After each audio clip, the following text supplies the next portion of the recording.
Who does not want to increase their income? Everyone obviously wants that, isn't it? So in today's video, we'll be talking about how can private tutors increase their income. So let's begin.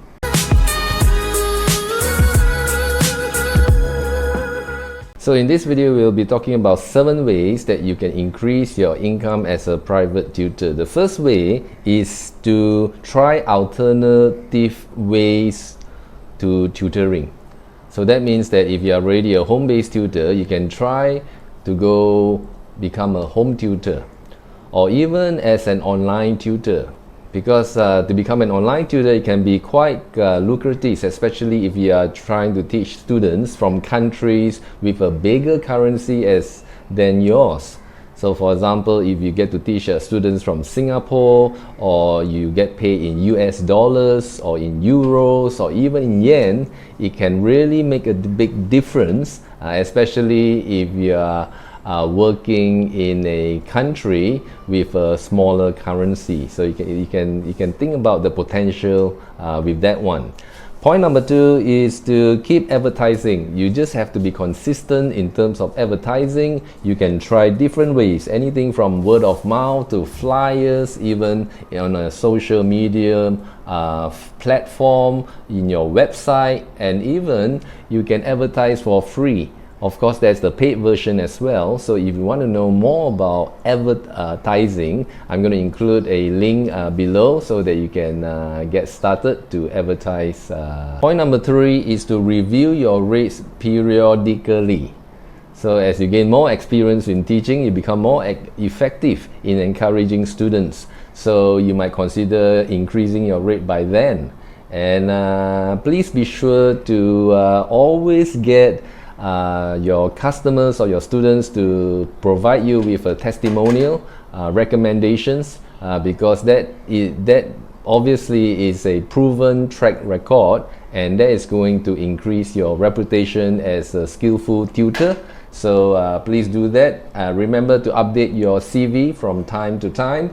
And if you'd like to know more about how to finally increase your income or your rates, I'll be sure to include a link below so that you can look at it on your own. Point number 4 is to consider teaching more subjects. Nowadays, kids, they need to learn more than one subject. So if you're able to teach multiple subjects, that's really going to increase your chance of getting more students, and therefore you will be able to get more income. Point number 5 is to be firm with your terms and conditions. So much money is being lost due to cancellations. So if you can be firm about that, that will be a very good thing. According to the tutораssociation.org.uk, it has this to say: be firm. Respect for you and your time is vital to the relationship, so be assertive and don't be afraid of using cancellation fees. Believe me, people will think twice before cancelling at a late stage if they know they will have to pay. Just make sure you have made them aware via a terms and conditions document. So that is really helpful, isn't it? Point number 6 is to review your current budget. So how's your rent like if you're paying rent? Are you able to reduce your rent? Because rent and food is probably the 2 budgets which takes up a lot of money. So if you can reduce either your rent or even your food budget, that can really help you to save more. Therefore, you have more money or disposable income at the end of the day. At this juncture, just as a disclaimer, I am not a financial consultant. So what I'm saying here merely is my own opinion. So please seek your financial advice from a licensed financial planner in this case. Okay, now that we got this out.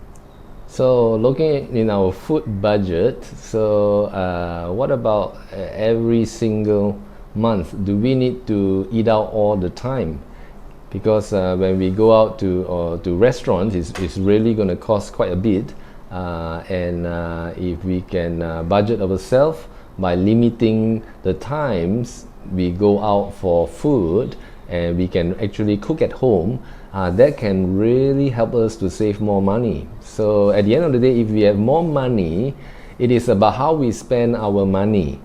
So are we spending our money on asset, or are we spending our money on liabilities? Liabilities are money going out of our pocket. Well, with asset, it is money that's going into our pocket. It helps our money to grow.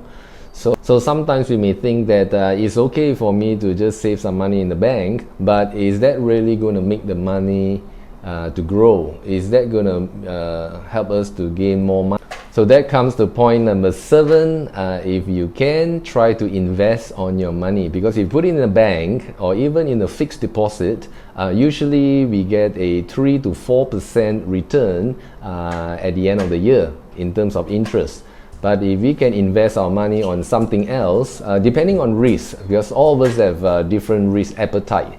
So if you want to invest on government bonds, even on unit trusts, on stocks, and so forth, we can consider the risk, because the return is so much higher than to just put the money inside a bank. So we can consider that, and that can hopefully that can help you to be able to increase your income. So thanks very much for watching, and we'll see you again in the next video.